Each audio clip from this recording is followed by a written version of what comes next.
Okay, so Diane, she has been here at Learning Ally in our parent support department for quite a while now. She's the mother of two daughters, one of them who is severely dyslexic, and Diane is trained with the statewide parent advocacy network resource, and she's very active in her Decoding Dyslexia New Jersey chapter.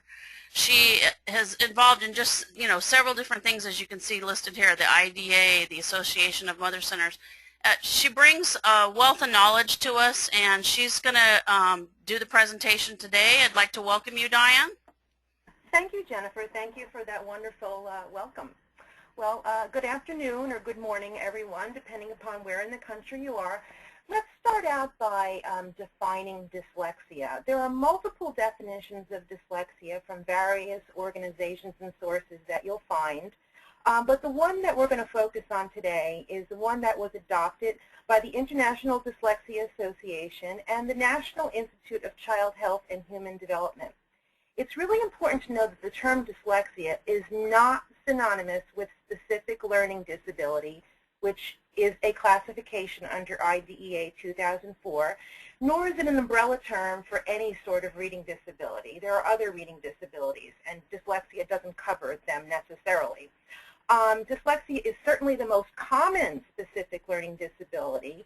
Some estimates that Timothy Shanahan from the University of Chicago, a very highly respected educator, quotes that the incidence is about 80% of students classified under SLD have dyslexia. But there are others, such as a disorder of written expression, dyscalculia, dysgraphia, and there's also other reading disabilities having to do with comprehension. But let's take a look at the definition. Dyslexia is a specific learning disability that is neurological in origin. It's characterized by difficulties with accurate and/or fluent word recognition and by poor spelling and decoding. These are difficulties that usually result from a deficit in the phonological component of language, and it's usually very much unexpected in relationship to a child's or a student's other cognitive abilities, meaning that these are really smart kids. They're bright kids. They get the big picture, but they're simply spending too much time decoding. They're not able to easily read with their eyes, to take a look at text, and to read it with automaticity. They're laboring too hard, where their non-dyslexic and non-disabled peers don't have that. And when you spend too much time with the mechanics of decoding, it can impede your comprehension because it's just so laborious. It's sort of like, if you have a broken leg and, you have to walk, and it's healing, and you have to walk to the end of the street. You just have to spend too much time and energy doing that, and it's not a good thing. Now, let's talk about whether or not we should use the word dyslexia. Well, the objective, the thing we're speaking about today is how to get special education services for your child if they have dyslexia. The objective is to get the resources and services, interventions in place that your child needs. Whether or not to use the term, you as a parent will need to make that decision. There are some states where the term is acknowledged. Some school officials understand the term dyslexia better than others. Some people actually don't believe it exists. So that's something that as a parent you need to decide. However, we would always suggest,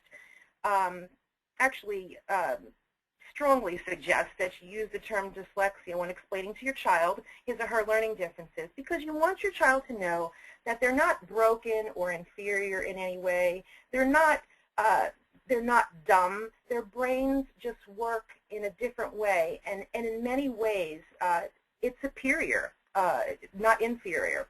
I like Sally Shaywitz's Sea of Strengths model, where she characterizes dyslexia as an island of weakness surrounded by a sea of strengths. I'm sure many people on the call today are familiar with Dr. Shaywitz. She's obviously a luminary in the field, and she wrote what many of us consider to be the Bible, Overcoming Dyslexia. So her model illustrates the sea of strengths. The island's weakness is dyslexia. The sea of strengths is composed of reasoning, concept formation, critical thinking, vocabulary, problem solving, general knowledge, and comprehension. All of those characteristics are very strong for the dyslexic. It's also good to use the term when you speak to your child because well, the kids are on Google today and on the internet, and they'll find many excellent examples of luminaries and very successful people who are dyslexic. Okay, so getting supports and interventions in place. There's several ways that you can get those interventions in place, and one is through school-based services, which we're going to focus on primarily today.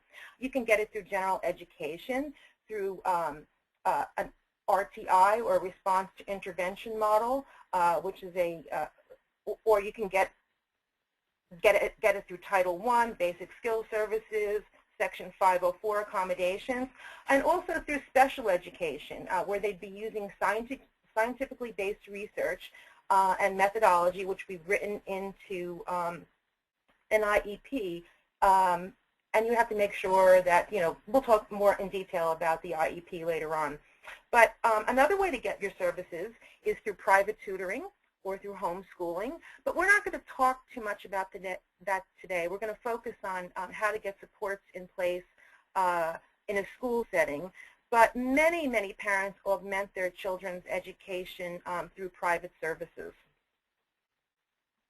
Now, how do we do this? Well, there are two key pieces of legislation that we're looking at. One is the Individuals with Disabilities in Education Act, that's IDEA. You often hear it referred to as IDEA 2004, No Child Left Behind.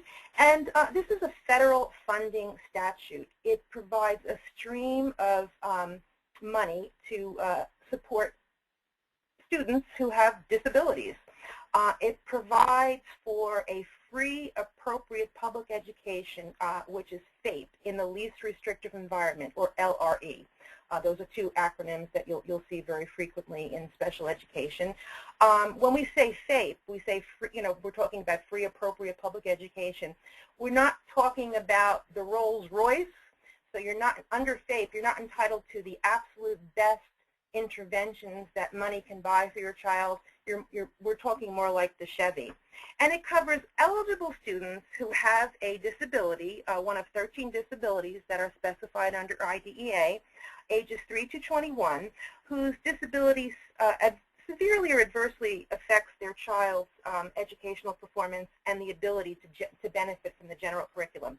It requires the development of a written IEP, or individual education plan. And evaluation procedures are multidisciplinary. It's a comprehensive evaluation requiring parental consent, and requires triennial reevaluations, which would be every 3 years. Another key piece of legislation is the Rehab Act of 1973, which you'll often hear referred to as Section 504. Section 504 is a civil rights law. It protects individuals with disabilities from discrimination in programs receiving federal dollars. Many private schools, religious schools and otherwise, receive federal funding through school lunch program, and that's the way that those schools would be responsible for providing reasonable accommodations. It defines a person as a disability as someone having a physical or mental impairment, limiting one or more major life activity, or having a record of such an impairment, or just are regarded as having an impairment. It does not, and this is important to know, that it doesn't require a written IEP or any sort of written document whatsoever, but it does require reasonable accommodations. Appropriate education means that education would be comparable to that education which would be provided to general education students. A group decision is made with knowledgeable persons about the student and, evaluation data from the parents, from the school, wherever, other evaluators. And parental consent is not required, but it does require periodic review. Now let's take a look at this slide here. This is what the special education cycle looks like. Just look briefly here. You see the step one is identification, referral, evaluation, and we're going to speak in detail about each one of these steps. But if you want to take a look in your handout, this slide should be there, and you might want to use that as reference. Now the first step is identification and referral. anyone can make a referral to have a child evaluated, but it's usually a parent who does so. The referral should be done in writing. When that's done, you'll make that to the child study team, the Office of Disability Services or Special Education Services. The district has 20 days in which to respond, they'll let you know whether or not they decided to evaluate your child. If they don't decide to evaluate, they may or may not discuss what other types of interventions are available. Now, if you take a look at the tip here, be sure to include detailed observations, noting any specific areas of suspected disability related to dyslexia. It's really important that parents include a detailed record of observations pointing to specific areas of disability. So you want to show the child study team that your child is experiencing difficulty reading or frustration reading. So for example, if a handout comes home for homework and the teacher says this should take you 10 or 15 minutes, if it's taking your child an hour to read it and they're not getting all of the words, that would be an example of observation that you might want to call to the child study team's attention. Now, if the parent does not consent, the district cannot evaluate, but it can request an impartial hearing. Step 2 is evaluation. At least 2 evaluations must be conducted, and they must cover all areas of suspected disability. Parents should be certain that the diagnostician evaluating your child is using tests to uncover those areas of suspected disability. You need to make sure that the educational needs that your child presents with, for example, poor decoding, inability to do rapid naming, you want to make sure that whoever's doing the evaluation is using the appropriate tests. Some of the tests are the test of phonological awareness, test of phonological processing, Wilson assessment of decoding or encoding, Woodcock-Johnson, mastery tests, things like that. You want to make sure you have some knowledge of that before you meet with the before you ask the team to evaluate your child. And the evaluation reports need to be given to the parents when they're completed, generally completed by a psychologist, a school psychologist, and an academic tester. It's usually the WISC-4, we're going to the WISC-5, but also the Woodcock-Johnson. And if you get those reports back from the evaluators and something doesn't quite seem right, you can ask for an independent educational evaluation to be paid for by the district at no expense to you. It's sort of like a second opinion. The district cannot deny your request unless they take you to due process to prove that their evaluation is fair and accurate. And one other thing I'd like to mention, any outside, if you take a look at the tip, any private evaluation reports, whether they're paid for by the district or independent, if you decide to pay for them yourself, the district's only obligation is to quote-unquote consider them. That is, they do not need to accept the recommendations or the findings of the report. They're legally only required to consider those evaluations. Now, the third step is determination of eligibility and educational need. School districts are not required to diagnose disabilities. They're only required to determine eligibility for special education services based on a child's educational needs. Schools don't diagnose anything. They don't diagnose dyslexia. They don't diagnose ADHD. They don't diagnose autism. They just simply determine whether or not your child has a disability that may qualify them under one of the 13 classifications. The child, in order to get special education services, the child must have an identified covered disability. The disability must affect his or her ability to learn, and the child must require special education or related services to benefit from general education. If you can answer yes to all of these 3 questions, then your child should be eligible for special education services. Now, school districts, you may be familiar with the term severe discrepancy model. school districts are not required to take into consideration whether or not a child has a severe discrepancy between their measured achievements, and their intellectual ability. Usually it's the WISC that's measuring the cognitive or IQ, and it's the Woodcock-Johnson that is the standardized achievement test.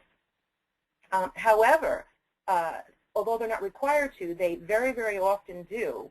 And many school districts here in New Jersey do, and they can also choose their own model of discrepancy. But they also can use something called RTI, which is response to intervention. And we're going to look at that at the next slide. So you can use the discrepancy model, or you can determine need using RTI. And here's what the RTI model looks like. It's a pyramid structure. All three tiers fall under Section 504. It's important to note that a referral for special education evaluation can be requested at any tier or level in this pyramid. Just remember that if your school uses this, it doesn't replace the need for a comprehensive evaluation. Now, step 4 is IEP development. The IEP team must include a parent, regular education teacher, special education teacher or provider, someone who can make financial commitments on behalf of the district. In other words, somebody who can say, okay, your son or daughter needs this program, and I'm here to sign off on it. And if you get to the meeting and someone from the district who can make those financial commitments is not present, I'd suggest saying, okay, let's discontinue this and let's reschedule, because it's really important. You want to have that in place. If you need those interventions, you need that person there. Then you also need somebody who can interpret the evaluation results, generally a psychologist or an LVTC and an LVTC, and the student when appropriate. Usually when a child is 16, they start attending, or required to attend IEP meetings. But I can tell you that I've taken my daughter and many other of my colleagues and people in the community let their kids come to IEP meetings sooner. That doesn't mean they need, you have a 7 or 8-year-old sitting in on the IEP meetings.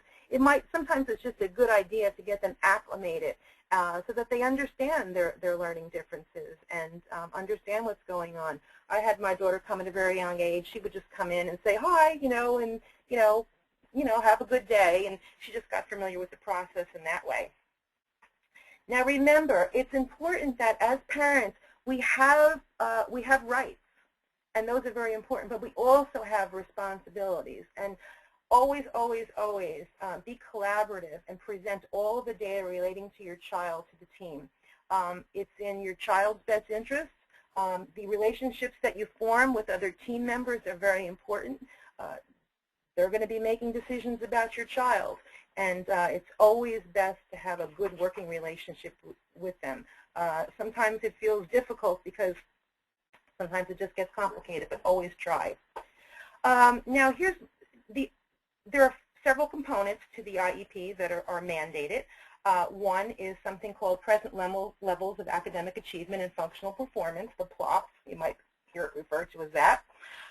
Measurable annual goals, special education needs and related services, and student needs, behavior, communication, assistive technology, whether they need an iPad to listen to books on, maybe they need a live scribe pen, maybe they need speech to text or text to speech. There's many different ways to get that. Maybe they need dictation software, participation in non-academic and even recreational activities. Now the other components, well, let's first talk about the present levels of academic achievement and functional performance. That describes how the child is doing at the present time.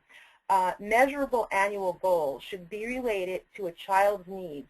They're always needs focused, so that the child can be involved in the general education curriculum. It's really important to learn how to write well-written goals, and I can tell you they're not, it's been my experience that it's not that easy to do.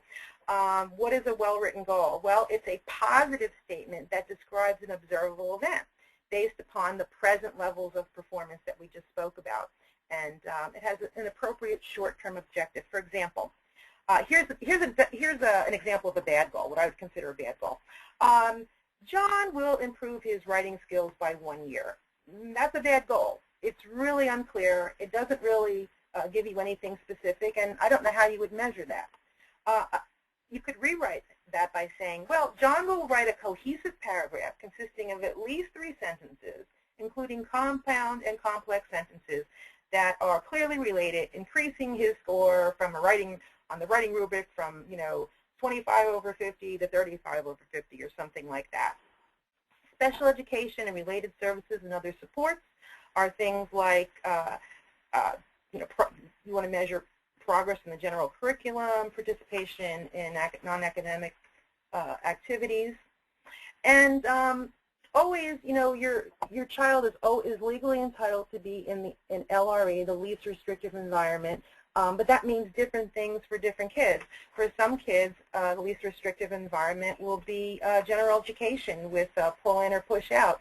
For some kids, the least restrictive environment is a self-contained class. That's generally not the case for dyslexics, but it is true. So just remember that for a student with dyslexia, measurable annual goals need to be focused on the reading skills, on the reading deficits, and you need to keep the team focused on those areas of need. Now, okay, we talked about specially designed instruction. Specially designed instruction is any sort of intervention, any sort of reading program, writing program, anything that they might need to help them remediate their dyslexia. And supplementary aids and services are things that enable students with disabilities to be educated with non-disabled peers. For example, assistive technology or anything else that they might need. Now, if you take a look at the screen, this shows you a series of various multisensory OrtonGillingham-based instruction programs. Learning Ally doesn't endorse one over the other. They're all really, really excellent programs. They're all based on OG, OrtonGillingham. Samuel Orton was a psychologist, neurologist in the 1930s, and he worked together with Anna Gillingham, who was a psychologist and teacher, and they came up with this method to teach dyslexics to read, and it has been very, very successful. Sometimes you'll find that in a particular area of the country, one reading program may be more prevalent than another. Here in the Northeast, we're in New Jersey, Wilson happens to be very popular simply because the Wilson Training Institute is located in Massachusetts. So there happens to be a lot of Wilson practitioners here. But they're all really excellent programs. Some of the things your child might need as a dyslexic, accommodations your child may need are extra time. That's pretty much fundamental for a dyslexic. Extra time. It levels the playing field and allows the students to perform up to their ability. It allows them to demonstrate the knowledge that they have. It's just essential. I don't know what else to say about that other than it's essential. Supreme Court Justice Sonia Sotomayor has a wonderful, wonderful quote that I love to share with parents. Before she sat on the Supreme Court, she was on a federal bench, and she ruled on a disability case, and in that case, there was something to do with a student or a person with dyslexia. And, she looked at the science, and the science is, very clear, as anyone who's read Sally Shaywitz's book knows, that dyslexics use different neural pathways in which to read. They use different parts of their brain in which to read, and it's just less efficient than it is for a non-dyslexic. Well, Sonia Sotomayor said, for a dyslexic, time is his ramp. And I love, love, love that image because, it puts a visual on it. Just like you wouldn't expect a person in a wheelchair to go up a flight of stairs or down a flight of stairs, why would you expect a dyslexic to be able to read in the same amount of time that non-disabled peers can? It's just really not fair. And it's a hidden disability, so I like that. I like that visual, and keep that in mind. Audiobooks are wonderful for supporting reading development, especially if your child is enrolled in one of the OG-MSL programs, one of the OrtonGillingham multisensory language programs. While they're learning to read, while they're involved in that program, they're really essential, audiobooks, particularly human narrated text, because it models the prosody, the inflection, the sentence structures, the grammar. Really wonderful. And also, you know, very importantly, it gives the student access to grade level content. You might have a child who is in the 6th grade, and they can maybe only read on the 2nd or 3rd grade level. But with audiobooks, they're able to listen to the grade level content and follow along so that they're not behind their peers, that they don't feel different. And also, you know, it hooks reluctant readers on stories and gets them excited about books and other interests, whatever other content. Because, you know, if you don't like to do something and if it's hard for you, you don't want to pick up a book, and you don't want that for your child. You know, you want them to have a good experience. You want them to learn. And today, you know, in 2015, technology is everywhere. It's just really common. I mean, in the old days, not even that long ago. I mean, it wasn't even that many years ago. And my daughter's a freshman in high school, and I can remember her using a Daisy reader, bringing a Daisy reader into her elementary school to read. And we don't have anything like that now. Everything is like Android or, you know, iPad. Or, you know, PC or Mac, so it's really good. And assistive technologies and supports like we spoke about, like maybe the LiveScribe pen, Dragon Dictation. There are many good iPad apps where you can get an app today to read a PDF file. Those are also really helpful. Step 5, IEP implementation. You want to have, remember, your child has the right to be educated in the least restrictive environment, in LRE, where they can make progress to their annual goals. But remember, that's different for everybody. That's different for every child. You need to decide upon what placement is best for your child. For example, your child might need a language arts replacement program so that when instead of your child being in class when everybody's doing language arts, he or she is pulled out and given like a remediation program to help them. But you do, when the child is in the general education class, you want to always make sure that they are there with accommodations and the appropriate assistive technology so that they do have access to the general curriculum. You don't want your child in general ed full time if the right reading programs are not being given. Now, when you determine the placement for a student with dyslexia, just always, you know, concentrate on the appropriate environment for implementing that reading intervention with fidelity and integrity, and as we mentioned before, having access to the grade level content when appropriate. Parental consent, also part of step 5. Parents must consent to the initial IEP before it can be implemented. If the parents don't consent to the IEP, the district no longer has an obligation to provide free appropriate public education, or FAPE. And you can withdraw your consent at any time for services. Now, it's important here, as you see under the tip, to ask questions, ask to have data explained. Know what's going on with your progress monitoring. Check in periodically. You know, you may have quarterly progress monitoring is mandated for the IEP, but it's not necessarily it's not mandated for if you need it more frequently, like for example weekly. But have an in-depth conversation with the people who are responsible on your team, and you know, just try to find out what's going on. Now, monitoring of the IEP. We talked a little bit about the annual goals and the quarterly progress reports that you're required to receive through the school. It may not be sufficient for a dyslexic child to simply have quarterly progress reports. You may need to request that those progress reports be given more often, maybe weekly. You know, you don't want too much time to slip by and find out, oh, my son or daughter really wasn't making the progress we needed, and we just found out after the first quarter that nothing happened, and then your child is going to be that much further back.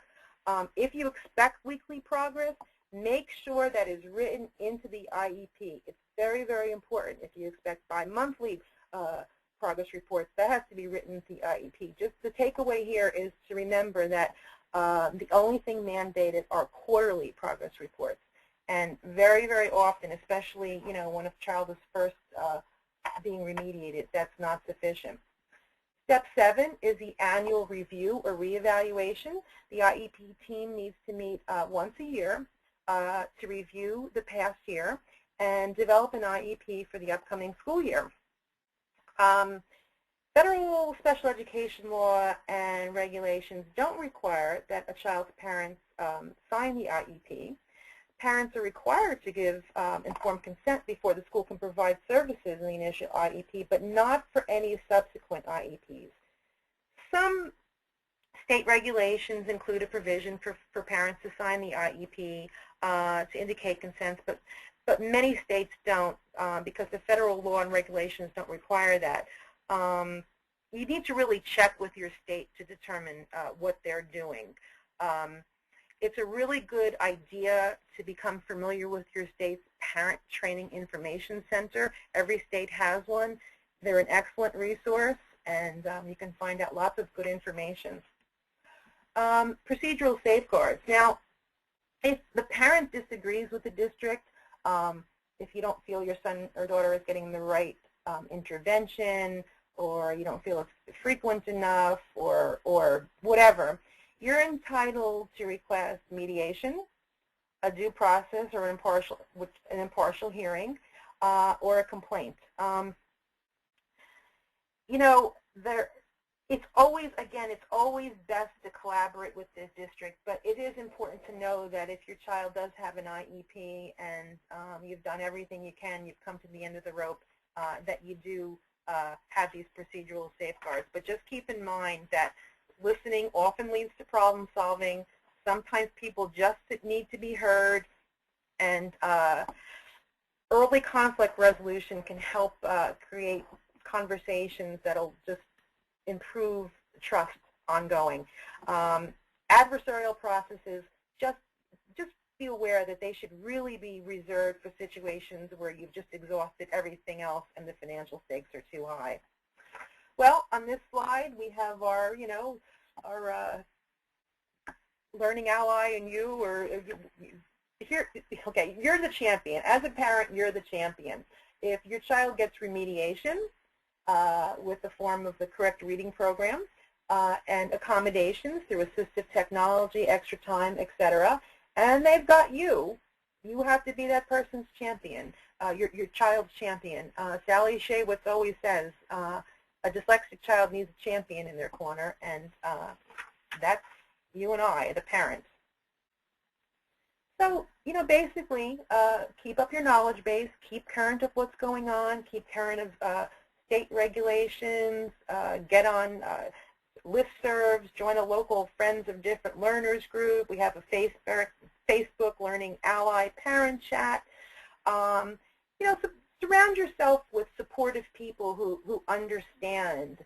And also some diagnosticians are very good sources of support. They understand your child and your child's strengths and weaknesses. Sometimes I still go back to some of my daughter's diagnosticians when I feel alarmed about something or just need a little bit of reassurance. And focus on the why. Focus on, you know, when you're trying to secure resources, always focus on why the child needs an intervention or an accommodation in place, and then talk about what the intervention or accommodation is. Parents should always ask themselves, why is this solution so important to me? And then just always focus on why the educational needs that your child has. That's what you're trying to address. An IEP is always trying to address those educational needs. And Learning Ally, here's We have parent support. We offer parent support consultations with. We have a team of very knowledgeable parent support specialists, and they're available for one-on-one phone consultations. We have various educational webinars and events. We have an Ask a Parent forum on our Learning Ally site. We have a Facebook parent chat. We have a specialist directory and tutor network, community newsletter. Our NAA awards are coming up next month, National Achievement Awards. And of course, we have a huge audiobook library with over 80,000 textbook titles and many, many more fiction and nonfiction books. So thank you. Jennifer? Yeah, Diane, that was wonderful. I mean, that was just so much good information, and our chat box has been very busy. Norma and Sally have just been answering a ton of questions, but I just now put in there that if they have questions for you to go ahead and put them in. And Norma and Sally, you feel free to chime in too if you have something you want to say about something that's been going on in the chat box. If there's any questions in there you want to bring to the forefront and share with everybody. Go ahead and put it back onto that last slide, Diane. There Hi. Okay. Hi, Norma. Go ahead. Jennifer, can you hear me? Hi. We can hear you. I just want to note that, okay, good. For everyone, I'm a parent support specialist at Learning Ally. I've been kind of going through the chat, and Sally and I have too. We've been trying to keep up with all of your questions. Some of your questions are compounded with a lot of parts to it, so it's a little bit of a challenge to try and keep up. We respond, and then you respond back, and then our answers have to change. It's a little challenging, so please bear with us. But basically, when if you find that there's a need for the school district to test your child, you have two options. One is to do the testing on your own and pay for the testing on your own, or to request in writing that the school district test. Should you choose option one to go out and do your own testing, school districts will only have the ability to consider those tests. Should you go through the testing, if the school does the testing first and the testing comes back and you're not in agreement with the testing, you can do an independent education eval, which means that it's not you, the parent, or you, the district, doing the evaluation, but it's an independent evaluator, a new set of eyes, and it is paid by the district. So those are the two avenues. It is a parental choice as to whether you go through the school first or you do your own testing first, but know that you can't simultaneously do your own testing when the school district is testing, because those tests will become null and void, because you can't have a child, being exposed to one battery of tests 2 times at the same period. I hope that clarifies some of the questions that have been kind of going back and forth. Yeah, that absolutely does. Okay. Yeah. I'm sorry, I was trying to keep up with the questions. No, I just that's want to make sure it doesn't confuse them. the reason why, as you know, one of the reasons why you can't have simultaneous testing going on is, for one, many of the publishers of those tests, not, like you said, nullify them. They discount. You simply can't have the same test done within like a year's period of time very often. Plus, there's a lot of stress on a kid. There was also another question by Wendy. Can the special education teacher submit the IEP without my concerns addressed? Parental concerns is a very, very important part of an IEP. Your concern, remember, as a parent, you are an active participant of that IEP team. Everyone has a voice on that team. You may not agree with each other, but in the end, you need to focus on that child that we are all sitting at the table about. So your parental concerns are extremely important, and because that sort of facilitates like engages everyone to have a discussion on whether Mary or John are having difficulty in reading class, and what are, parents, observations, and that your observations are your data. So those all those observations and data that you're collecting at home and you're seeing on a daily basis during homework time, or when you're looking over a past quiz test, or a quiz or a test, or a writing assignment, that's data that you can bring to the table at an IEP meeting to discuss with the team what's going on with your child. Just like a school can come back and provide you with their observation and their data to show you what they're doing in their classroom. So parental concern section of the IEP is very important. Norma, and that brings up a great point when we come to thinking about how we're going to keep records, because, as we start to get deeper and deeper into this, we have to be able to bring that data forward in a way that everybody can see it. So having those work samples, keeping records of how long you've been spending on doing homework, all that stuff is so important so that you can bring it forward and show everybody what the issues are. So record keeping is very important. Let's see, I think we might have another question coming in. Let's see. Oh boy, now it's starting to move faster than I can read. Hold on a second. Okay, so, okay, that's just the middle of a conversation. So, okay, how do you deal with effective progress within a meeting? I asked for a definition or how they were determining it, and they had no explanation. The teacher just stated that she thought that she was making effective progress, and everyone just agreed. So who wants to take that question about progress monitoring? Well, I can do that. Okay. Go ahead, Norma, and then Okay, Diane sorry. can add in too. Yeah. Go ahead. We'll add together. We'll do this together, Diane. The how you deal with effective progress. It's someone saying, "Oh, that's how I feel. That's what it looks like." That's subjective.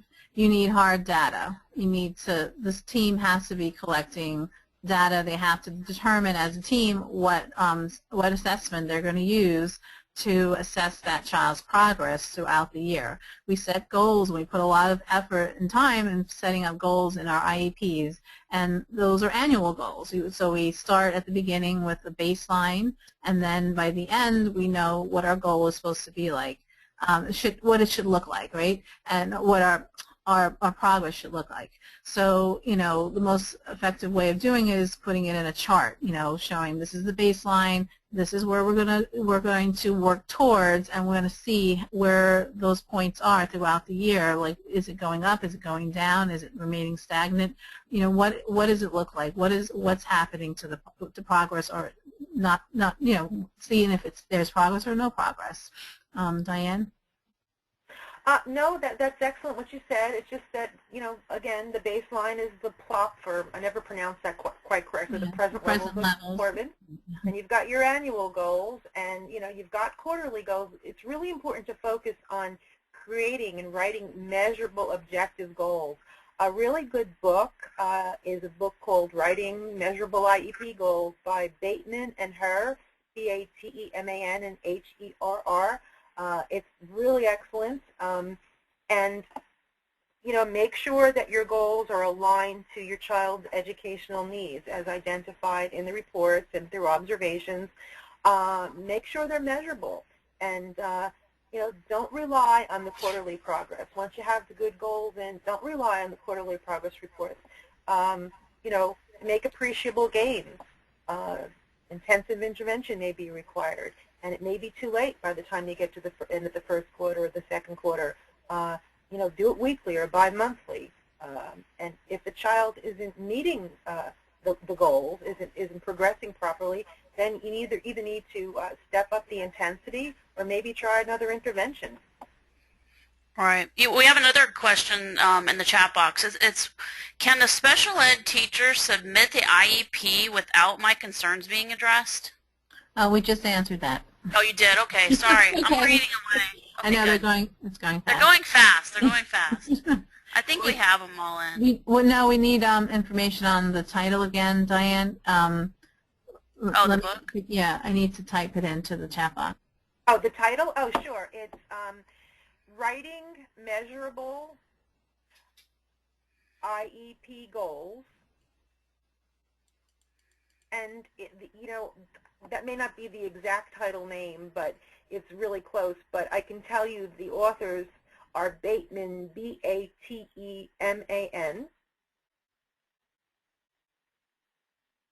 and Herr, H-E-R-R.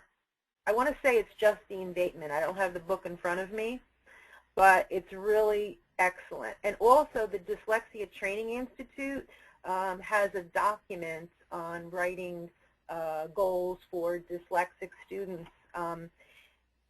If somebody wants to email one of us, Yeah. Yeah, we can get that to them. And they also did a wonderful webinar with us, too. So we can get you guys that if you need more information on goals. If we have missed your question, please retype it. Just copy and paste and put it back in the bottom here so that we can make sure that everybody's questions got answered, or if there's any confusion about how it was answered, please just let us know. There we go. Michelle put it in the box for us. The Writing Measurable IEP Goals and Objectives by Barbara Bateman and Cynthia Herr. Thank you. Thanks, Michelle. Barbara See, it's like a team effort, you know? I mean, everybody has to work together here. You guys see any other questions in there? I think that's it so far. We'll wait just a couple of seconds to see if anybody puts anything else in. Norma, you did a really good job talking about the parental concerns. That is a very, very, very important component of the IEP for lots of reasons. Okay, Rachel wants to know if we have an experience that the outside testing is better because the tester is just testing specifically for dyslexia, whereas the district is just doing a general evaluation. That is, true. School districts are not under the obligation to diagnose your child. The purpose of the IEP team is to seek whether the child has a learning disability and qualifies for services. Getting the positive things about the outside evaluation is that you can get a diagnosis from, a licensed psychologist, and then that evaluation can hopefully include, enumerate the learning deficits, right, the needs, and then also identify the strengths, because we can't forget about the strengths. And usually the evaluation will also give a parent a roadmap as to like how and why and how you get it all done and what this child needs. And it gives you a lot more information than a school district's evaluation would give you. Right, and I experienced that firsthand because I had an outside evaluation done first, and it gave me really good understanding of all the areas that my daughter needed help with and exactly where those deficits were. But then when I had her evaluated by the school district, she did not meet the requirements for special education. So, they didn't give me, like you just said, that roadmap. They were just like, don't worry, she's doing okay meeting the mark here. But had I not had that private eval, I wouldn't have known. Now, I could have disagreed with their eval and went for the independent educational evaluation, of course, which would have been the smart thing to do. But at the time, I didn't really understand everything. But it would have been nice to be able to have a neuropsych evaluate my daughter without me paying for it. But again, having that independent information. I mean, and sometimes the school hits the mark right on. They understand fully what's going on. It just really is an individual thing, school to school. We got more stuff coming in the chat box here, and I think Sally's typing quicker than we can get it. So let's see. Do you see anything, Norma, in there?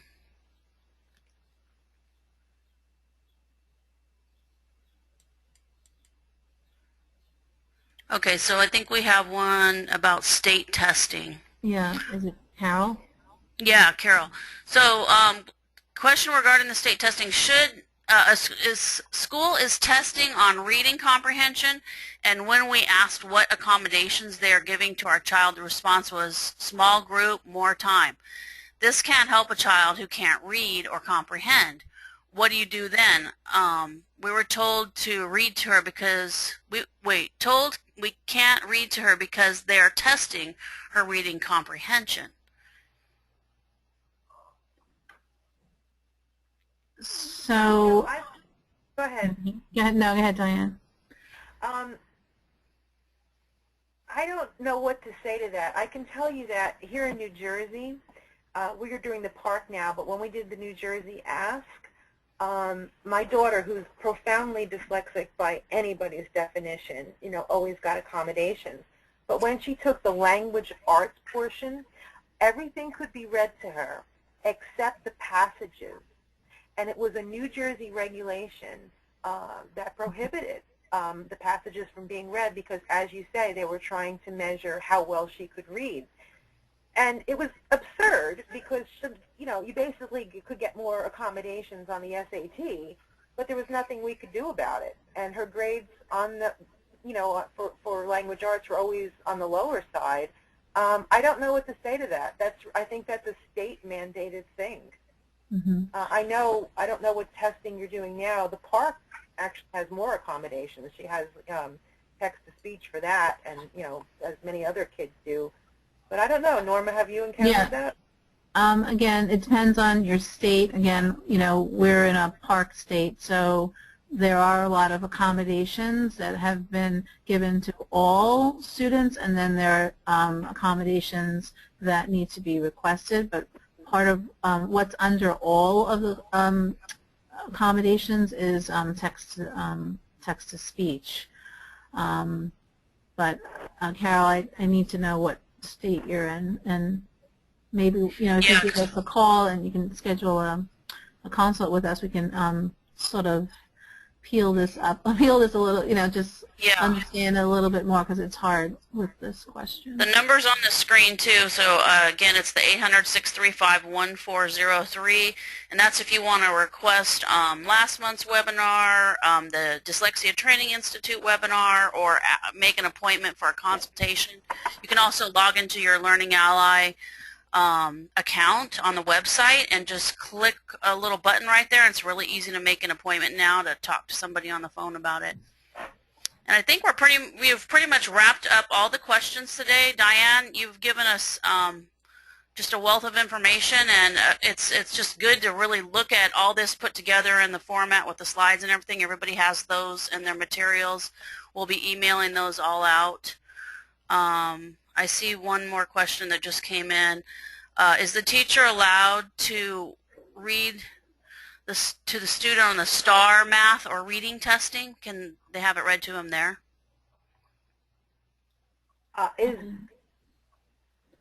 You have to go back to the provider, understand what requirements, what's allowed and what's not allowed. Again, I'm sorry that we keep talking about the park, but that's what we're familiar with because we're in the state of New Jersey.